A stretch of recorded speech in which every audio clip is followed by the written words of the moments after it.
Alors clairement, on ne cherche pas du tout l'intimidation. On est à l'opposé de ça. Nous, ce qu'on cherche, c'est une rupture finalement de rapport de force. C'est de montrer à la personne qui souffre et qui est harcelée qu'il y a une force derrière, une image qui est là, et puis qui permet en fait de lui redonner confiance. Mais on n'est absolument pas dans la provocation. On est là simplement pour montrer notre force et notre image à l'enfant qui souffre tous les jours d'aller, là en l'occurrence, au chemin de l'école. La force de l'association, c'est en fait de pouvoir jouer un petit peu sans directive, sans pression professionnelle, sur une problématique importante qui est le harcèlement, qui est les abus. Le harcèlement, c'est une des parties de notre travail, mais en particulier, c'est les abus sur les enfants.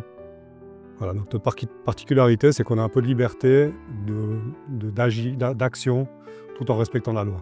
Chaque demande d'aide, elle passe au sein d'un comité qu'on a chez nous. Ce comité, on a la chance d'avoir des professionnels qui sont chez nous, des pédopsychiatres, on en a 2. On a des gens qui sont dans les institutions pour les jeunes. Donc on a des compétences qui nous permettent de poser les bonnes questions. Et une fois qu'on a ces bonnes questions à poser, on va rencontrer la famille et surtout l'enfant. On ne fait rien non plus sans qu'il y ait des démarches initiales prouvées qui ont été faites auprès de l'école. Donc on a toujours de la documentation écrite de la famille ou de l'enfant auprès soit d'une direction, soit d'un professeur. Alors c'est la force, hein. Nous on ne veut pas simplement faire une action unique à un moment donné, on veut s'assurer qu'elle a été efficace.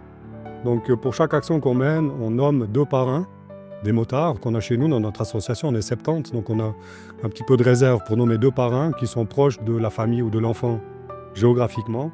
Et puis régulièrement, dans un premier temps 1 fois par semaine, après 1 fois par mois, puis en fonction de la criticité qu'on évalue chaque mois, eh ben, on prend des contacts réguliers pour savoir comment ça se passe.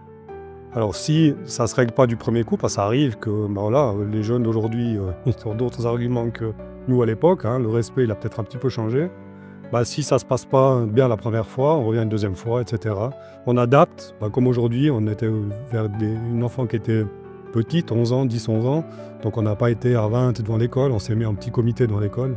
On s'adapte à la problématique. Et notre force, en fait, c'est que chaque mois, alors ça demande un effort de la part de l'association, mais chaque mois, on fait un bilan en fait, du suivi de nos enfants. Grâce à ces parrains qui sont le front en fait, de notre association sur la thématique du harcèlement.